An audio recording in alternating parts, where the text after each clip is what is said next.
The Young and the Restless. Spoilers. Shock. Michael had always been a loyal detective and ally to the Newman family, a figure who understood that the true core of Genoa City's social and corporate balance rested upon the strength and unity of the Newmans. For decades, he had dedicated his intelligence and instincts to making sure that their legacy would never be dismantled by imposters, frauds, or opportunists who attempted to carve out a place within the powerful family. His commitment was more than professional duty.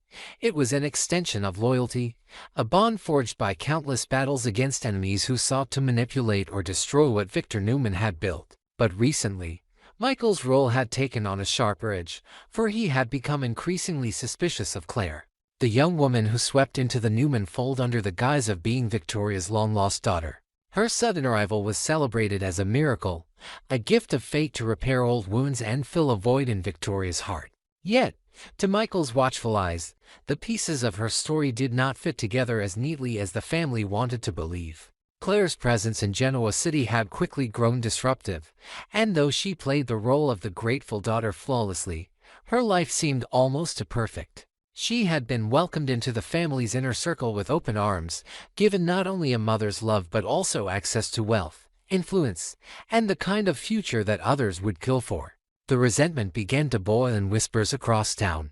Genoa City was never kind to outsiders, especially those who suddenly rose to prominence on a narrative too good to be true. Her relationship with Kyle, complicated and scandalous in its own right, only served to fan the flames of jealousy and distrust. To some, she was a victim of fate finding her rightful place. To others, she was a manipulator cloaked in innocence, a girl whose beauty and charm concealed dangerous ambition. Michael, however, saw more than just gossip. He saw the cracks in her story, the inconsistencies, and the way she basked in the admiration of a family desperate for healing. The more Michael observed, the more his anger festered. He was not jealous of Claire, but enraged at what she represented, a falsehood poisoning the Newman family. He knew Victoria's vulnerability better than most.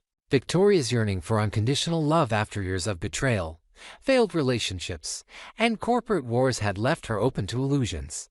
Claire had walked into that opening with precision, fulfilling Victoria's longing for a daughter she thought she had lost forever. But Michael could not let such a fairy tale continue if it was built on lies. His instincts as a detective screamed that Claire's story was fabricated, and it was his responsibility to uncover the truth before the Newman empire fell into the hands of an imposter. Behind closed doors, Michael worked tirelessly, digging into records, chasing leads, and piecing together the fragments of Claire's supposed past. He cross-referenced birth records, family registries, adoption logs, and confidential files buried deep in archives. His pursuit was relentless, fueled by the conviction that no matter how convincing Claire appeared, the truth would surface. And then came the breakthrough: DNA results that contradicted the identity Claire had claimed. The science was clear, undeniable, and immune to manipulation. She was not who she pretended to be. And if that wasn't enough, Michael uncovered a more damning piece of evidence, a will drafted by Cole Howard, a document that directly undermined the story Claire wove so carefully. It laid bare details that could no longer be ignored, proof that her insertion into the Newman dynasty was orchestrated rather than destiny. The revelation shook Michael to his core, not because he doubted his findings but because he understood the impact it would have on Victoria. To strip away this illusion meant breaking her heart yet again. But better a heart broken by truth than destroyed by deception. Michael carried the evidence with heavy resolve, knowing it was his duty to deliver it directly to Victoria. The scene was inevitable: her hopeful gaze, her unwavering belief that she had regained what was once lost, shattered by the very man she trusted most to protect her family's legacy. It was not an act of cruelty but of protection, and Michael steeled himself for her reaction. Meanwhile, Genoa City buzzed with the chaos Claire had created. Her romance with Kyle placed her squarely in the center of scandal.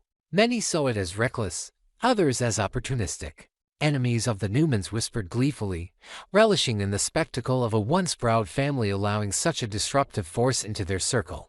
The Abbotts, wary of Claire's involvement with Kyle, grew increasingly vocal in their disapproval, further heightening the decades-old rivalry between Abbott and Newman. Claire seemed impervious to the criticism, her life full of laughter, glamour, and newfound power. But her joy was a fragile veneer, one that would collapse under the weight of Michael's discoveries. The storm came swiftly. Michael presented the DNA results and Cole's will to Victoria in private, his words heavy with sorrow yet laced with conviction. He explained that Claire was not her daughter, that her happiness had been built on a cruel manipulation. For Victoria, it was devastation like no other. She had invested her heart, her dreams, and her belief in this reunion, and now it was revealed to be nothing more than a lie. Yet beneath the grief lay a surge of fury, the kind of fire only a Newman could summon. If Claire had thought she could play them, she was about to face the full wrath of a family that had survived betrayal after betrayal. The fallout was immediate. Claire's carefully constructed life began to unravel. Whispers turned into accusations, admiration into contempt. The same people who had once envied her now relished in her humiliation. Kyle, torn between his feelings and the truth, struggled to reconcile the woman he thought he loved with the manipulator now exposed. The Abbotts demanded answers, and the Newmans closed ranks, determined to crush the deception that had dared to infiltrate their bloodline. For Michael, it was vindication but not triumph. He had saved the Newman family from collapse, but at the cost of Victoria's peace of mind. Still, he knew it was better this way. Truth had to prevail, no matter how much pain it carried. Genoa City was a place where lies never stayed buried for long, and Claire's story was now nothing more than another cautionary tale in the city's long history of betrayal and scandal. In the end, Michael had accomplished what he set out to do, to defend the Newman legacy and expose the fraud that threatened to destroy it. But as he looked at Victoria's shattered expression, he also understood that victories in Genoa City were never without their price. And for Claire, the woman who briefly lived a life of joy and power, the curtain had finally fallen, leaving her stripped of everything she had stolen, forced to face the consequences of her deception. Genoa City had no room for false Newmans, and Michael had ensured that the truth, however painful, would always reign supreme. Victoria's tears were not the soft, quiet release of grief but the uncontrollable storm of a woman whose heart had been shattered too many times to bear another betrayal. The DNA results lay in her hands like shards of glass, every word cutting deeper into her soul. For weeks, she had clung to the joy of believing that fate had given her back the daughter she never knew she had lost. A miracle that could heal her loneliness and restore a piece of herself she thought gone forever. But now, with the evidence Michael placed before her, the illusion dissolved into dust. Claire was no daughter of hers. She was a deceiver, an opportunist who had woven herself into the Newman dynasty under false pretenses. Victoria could barely breathe as the weight of the truth pressed against her chest, forcing her to accept what she had fought so hard not to see. The woman she had welcomed into her heart had been nothing but a liar. And then came the will, Cole's last testimony, a voice from the past speaking to her across the chasm of time. His words were haunting yet filled with love, a desperate plea to guard herself against Claire should she ever cross Victoria's path.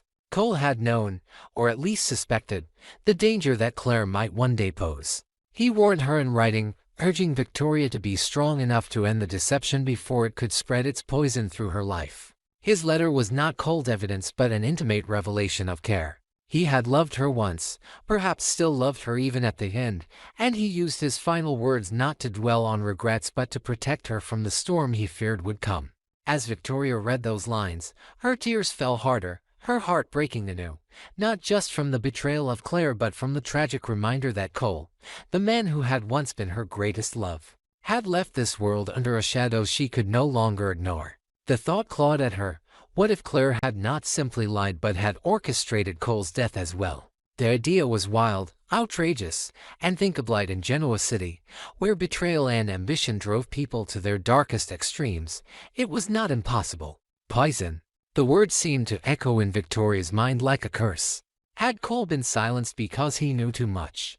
Had Claire, with her charm and perfect timing, engineered not just her own entry into the Newman family, but also the removal of the one man who might have exposed her?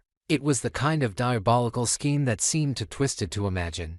Yet as Victoria replayed every moment of Claire's arrival, every smile, every perfectly measured gesture of affection, she could not shake the dread that this young woman's darkness went far deeper than anyone had realized.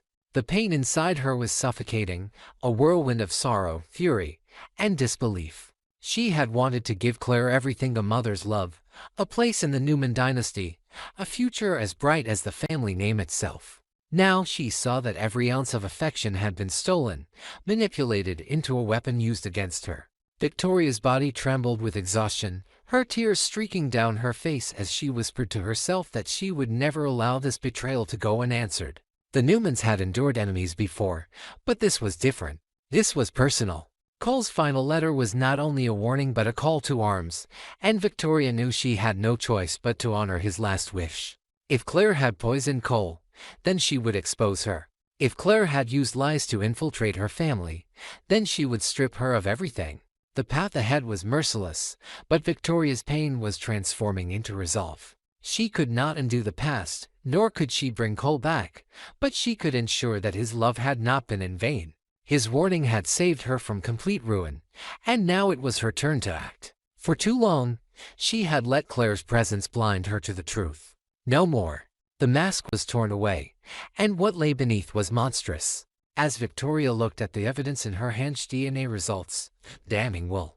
The words of a man who had once held her heart knew she would not rest until Claire was unmasked for the entire world to see. And somewhere in Genoa City, Claire continued to smile, basking in the life she believed she had secured, unaware that the walls were closing in, unaware that the woman she had deceived was now armed with the truth, with rage, and with the burning determination to bring her down.